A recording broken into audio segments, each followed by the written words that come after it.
My name is Brandon, and welcome to the October PROGGY Halloween Extravaganza. Yes, we're headed all the way back to 1970, 1975, 1980, 1983, and 1998 to listen to Alucard by Gentle Giant, The Life Auction by Strawbs, Fog Walking by Peter Hamill, Former Lee Warmer by Alice Cooper, and All Hallows Eve by Ad Infinitum.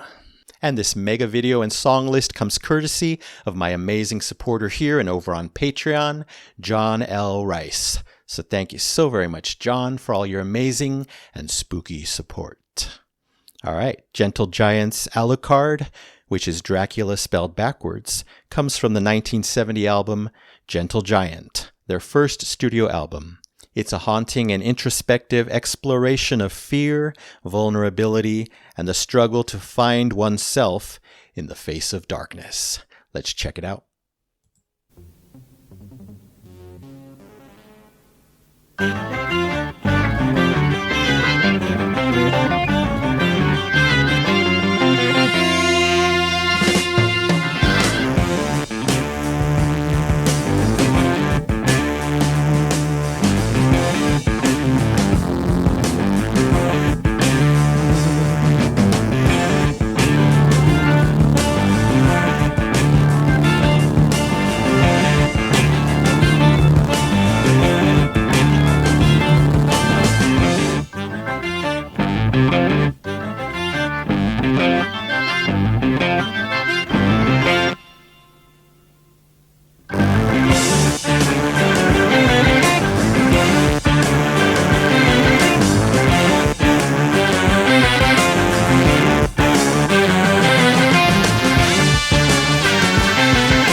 Still, am I dreaming? Feel the chill breath of fear. Evil fingers hover, lingers. Someone help me. Terror fills my soul.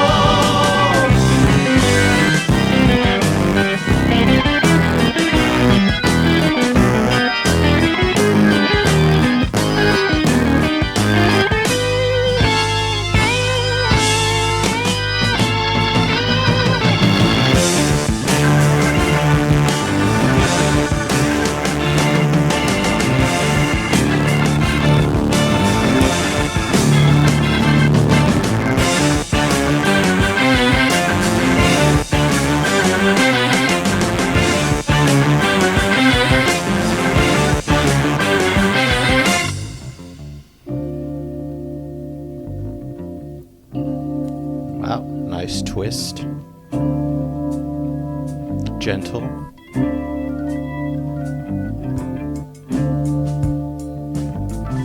Same riff though.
Great delivery and arrangement. Living dead, am I breathing? Sightless, blind, heart stop beating. Hear the crying of the dying. Someone help me. Terror fills my soul.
Ooh, that was a lot. Wow. Those synths at the end and the beginning, incredible. They started giving me chainsaw vibes. Wow. Dissonance through the roof, through the sky, through the heavens. I usually say other nice things that go up there into the sky, but the dissonance, the creepiness through the roof. Wow, you know I love that. Perfect Halloween song.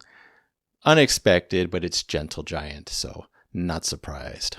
So much synth in this one. Was not expecting that. I love the rich synth vibes and grooves happening, especially right in the beginning.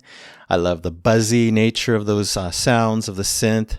It was a bit playful, a bit theatrical. Wow.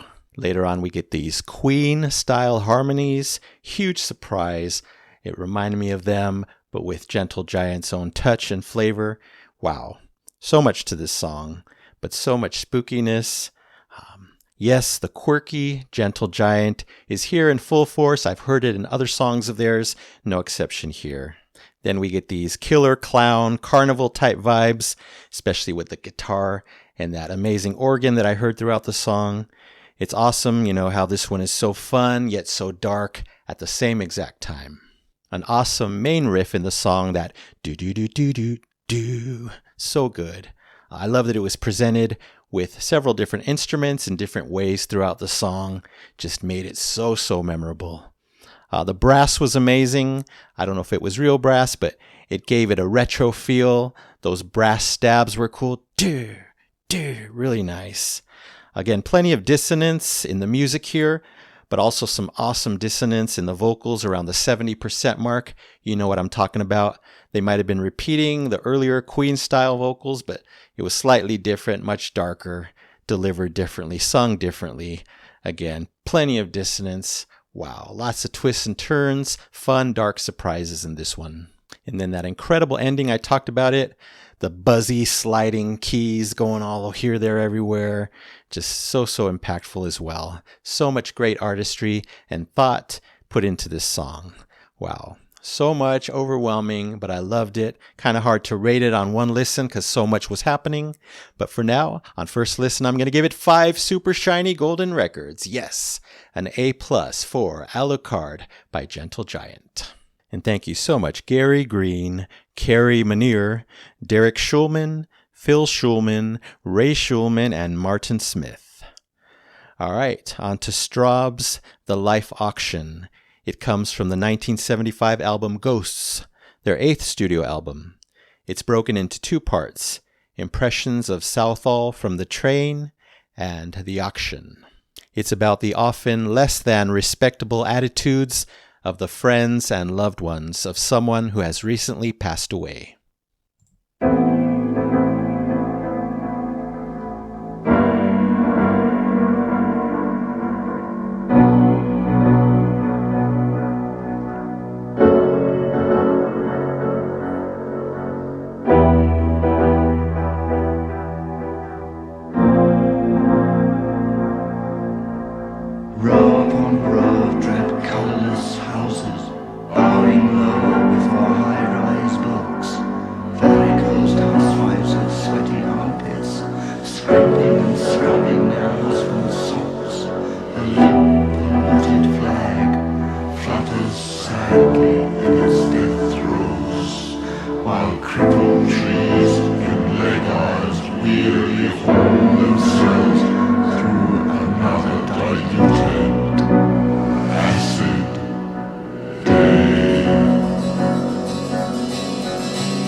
My score is going up.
John, these songs, wow.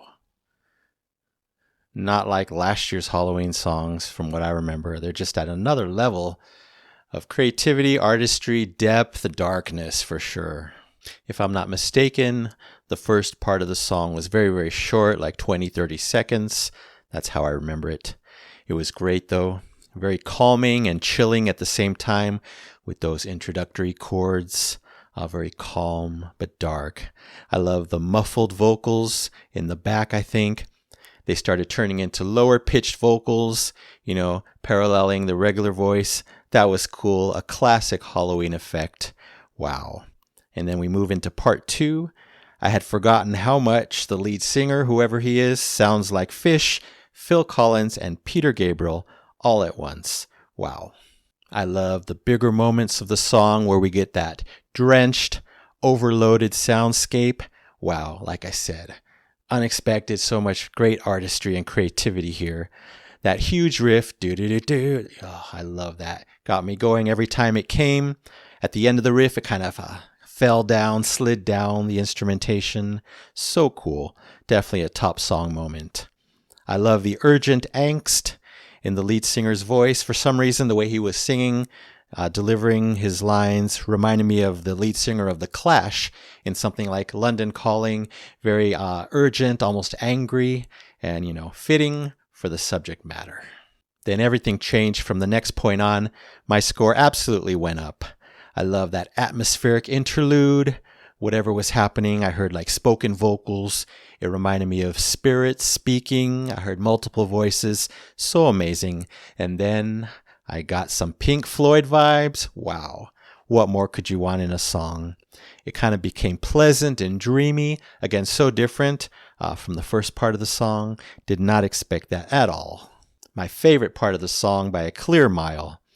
And then I was waiting for it. Yes, we got dark again. And we get this thick, chaotic coda. So much happening. It's like overwhelming, hard to focus on, everything that's happening. That riff came back that I loved. And then I think everything fell at the end, if I'm not mistaken. Cascading, slithering down. Wow, what a song. Yes, this one's getting the Epic Platinum Record Award. Absolutely, for the Life Auction by Strawbs. And thank you so very much, Dave Cousins, Dave Lambert, John Hawken, Chaz Cronk, and Rod Coombs. All right, on to Peter Hamill's Fog Walking. Comes from the 1980 album A Black Box, his 9th studio album, on which Peter performed nearly all the instrumentation himself. The song explores themes of isolation, existential reflection, and the weight of urban decay, using wandering in the fog as a metaphor for confusion and disconnection. Here we go.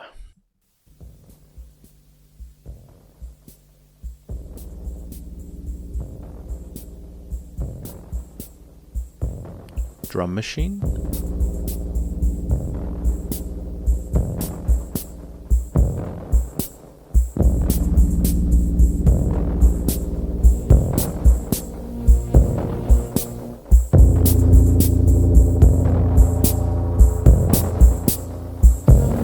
Everything clumsy, slow motion. I look for the source. Buildings loom up like icebergs on collision course. I don't want to go in there. I just want to be alone. Unpick the stitches of time in London, in the no-go zone.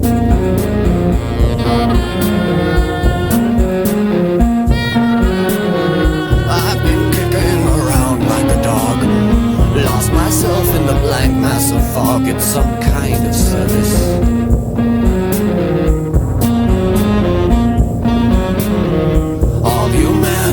Fallout is there, slumped in doorways and mouthing cold air. I have heard this.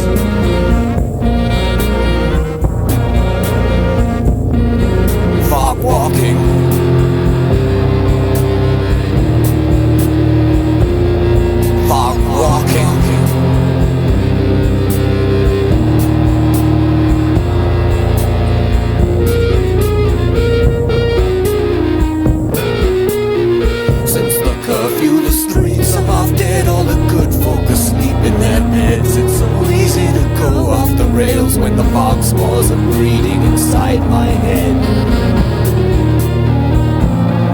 fog walking. There's a presence that I sense. Fog walking. The neck muscles tense. Fog walking, it's right here inside me. Try to find a defense. Oh no, oh no.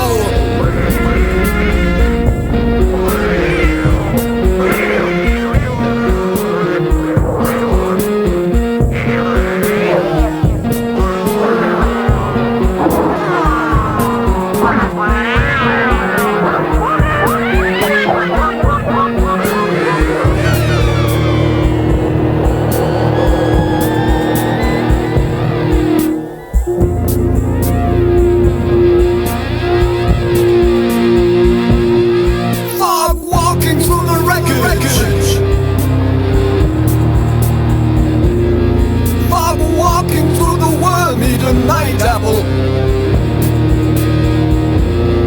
Fog walking through what used to be Whitechapel.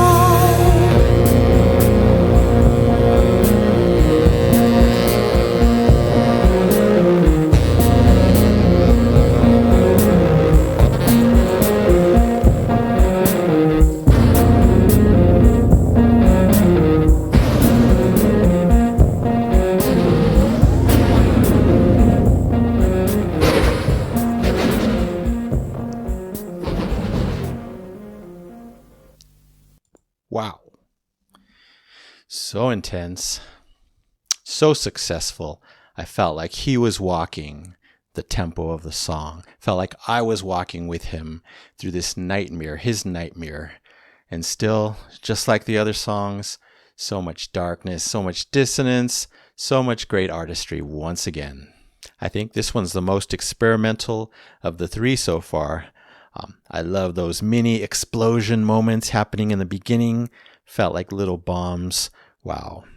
Definitely lots of dark confusion presented both in the instrumentation and those beginning vocals. He was kind of half speaking, half singing. Wow, it all just worked for the message. Plenty of heavy dissonance in this one. Thick, heavy textures. That's what these songs are giving me.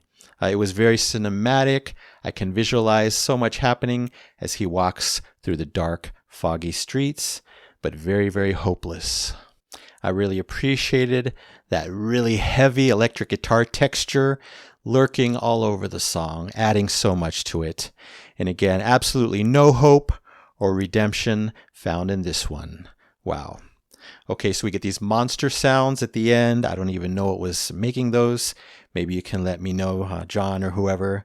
Was it a guitar? Was it a synth? Was it both? I don't know, but it was effective, very chilling and creepy. Wow. The whole thing was ultra creepy, but still with a subtle groove underneath it all. What a combination there. One nice surprise at the end. I got some David Bowie vibes in those final ending vocals. Very theatrical, very something that he would do type of thing. Wow. What a song. Didn't connect with it quite as much as maybe the other two, but I appreciate all the artistry, all the outside of the box thinking that went into this one. I'm going to give it 4 golden records, an A- for Fog Walking by Peter Hamill. And thank you so much, Peter Hamill, David Jackson, and David Ferguson. All right, on to Alice Cooper and his song Formerly Warmer. Comes from the 1983 album Dada, his 8th solo studio album. Cooper said that Dada was the scariest album he ever made. Oh boy, what am I in for? It's about someone's deceased brother who is kept locked in a room of the family home. Wow. I can only imagine. It contains clever double meaning lyrics as well. Let's get right into it. I'm kind of afraid.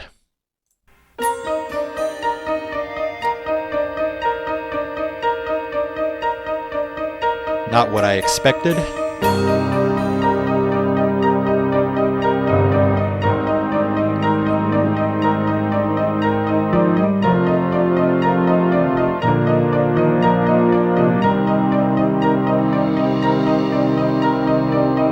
In an upstairs room,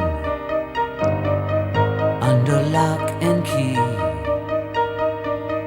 it's my brother formerly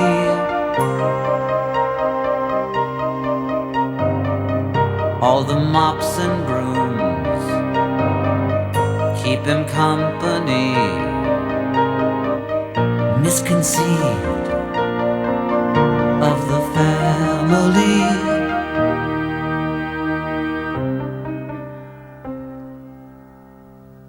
Formerly warmer pulls up the covers to hide in his wrinkled bed.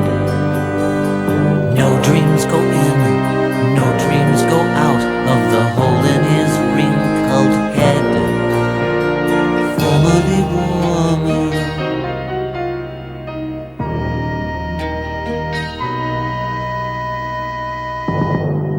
When I hear him play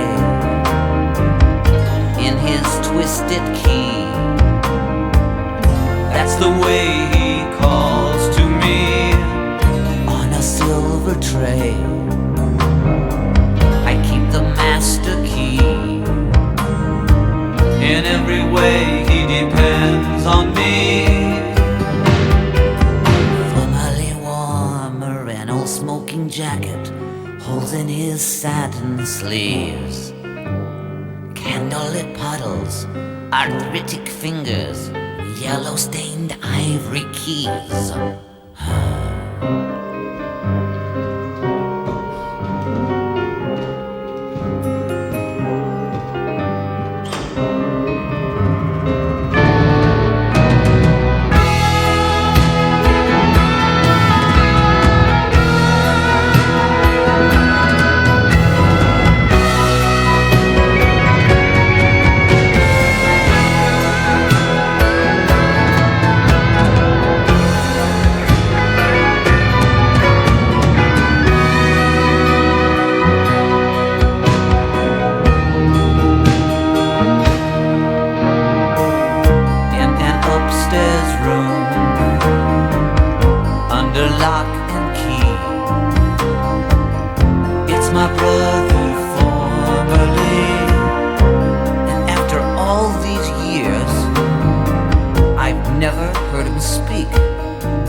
Absolutely not what I expected. So much more.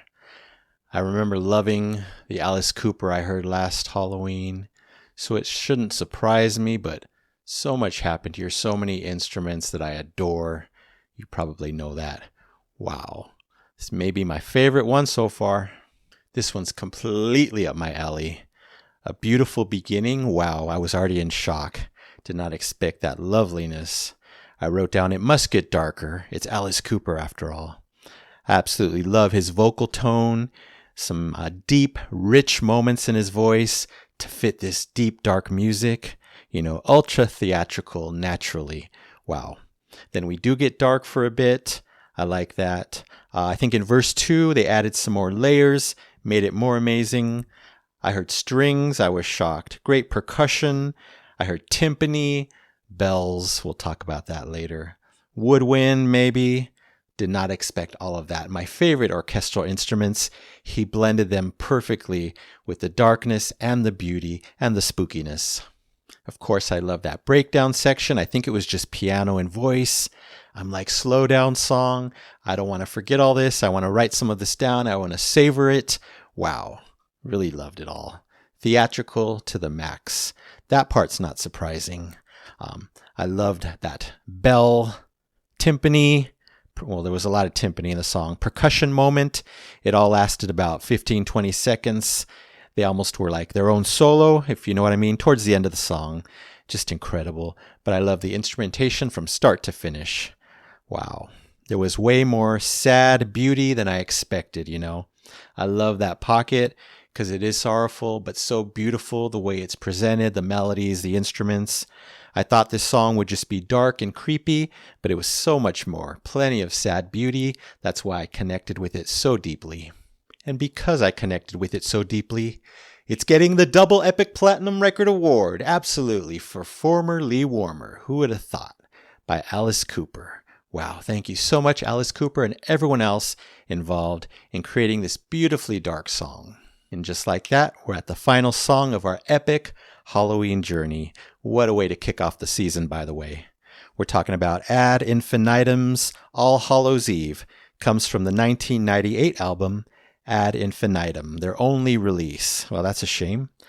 It's an atmospheric song with Genesis influence. Okay, great way to end, I'm thinking. Rich, romantic, and evocative lyrics discuss the spirit world on All Hallows Eve, October 31st. Let's check it out.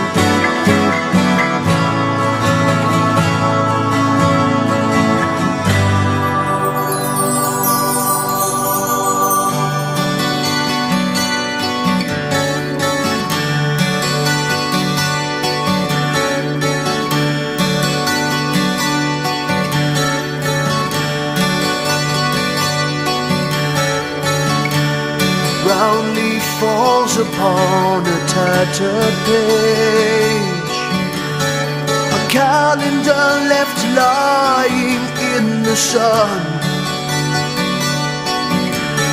the canticle of fall is sounded by the saints.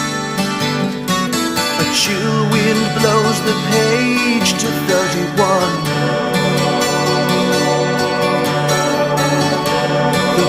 Prayer calls out to a silent God, while twilight summons spirits from their rest. She signs the cross while crying in the churchyard, and hopes of fate turns from curse to blessed.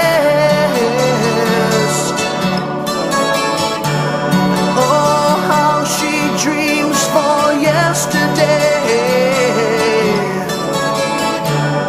Now that it all seems so far away,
symphony of silent sorrow wakes the night and frees the swarming spirits and the dead.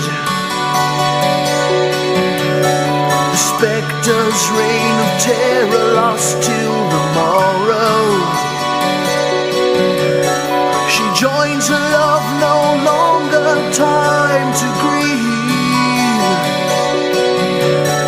For those who believe on this All Hallows Eve.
Wow, really interesting one. Kind of like a straight vibe through the whole thing, the way a techno or EDM song would be. Of course, it sounds nothing like that, but staying in one vibe, one lane, with some changes, of course. Wow, almost becoming like a hypnotic, dream, trance-inducing song, but full of beauty. Yes, humongous Genesis vibes within the first 5 seconds. I almost expected Phil Collins to come in and start singing. It was that similar in my opinion. And then, oh my, the lead vocalist comes in. He sounded so much like early Peter Gabriel, in my opinion. So did the music, you know. It had that same glorious early Genesis, lush 12-string guitar vibes, those keyboard melody vibes that Genesis gave that we all know and love. Wow, pretty nice. John, you were absolutely right about the comparison there. The whole song was so pleasant for the subject matter, not what I was expecting. Maybe it's showing, you know, a positive side to death, or how connected death and pure love are. Death isn't a bad thing. Maybe that's what they're trying to get across, the beauty of the afterlife and a connection between, you know, living people and people who have passed on. Then that amazing ascending, descending music box style arpeggios came in. It lasted for minutes, it seemed like, maybe through the rest of the song. That was amazing. You saw my reaction to it. So amazingly dreamy, lulling me into a trance practically. The whole vibe of the song, again, lending itself to that trance-like, hypnotic-like state that I was in. I also love the frequent and heavy use of those ethereal choirs. A perfect artistic choice, just gave it so much more. Everything felt so heavenly and so spiritual. It actually felt like I was floating in some kind of space between life and death. Wow, what a unique pocket. And then the end coda, wow, it was glorious. It sounded otherworldly with those huge distance vocals of beauty way up there soaring left and right all around on the top of the mix. Wow, incredible. Yeah, so a really beautiful song. Another one that I think can be played in the lobby of heaven. I'm going to give it 5 super shiny golden records, an A+ for All Hallows Eve by Ad Infinitum. So thank you so much, Todd Braverman, Craig Wall, Mike Goose Seguso, Elin Goldman, Dave Beers, and Don DiPaolo. And thank you, John, for this amazing Halloween extravaganza journey. All right, that's it for now. Thank you so much for watching. I really appreciate it. Anyway, don't forget to subscribe, like, and comment down below if you wish to chat about these 5. I would love to know what you think. So you take care, stay safe, stay hydrated, and remember to let peace, calm, and light into your day and night. And I'll see you next time in the past.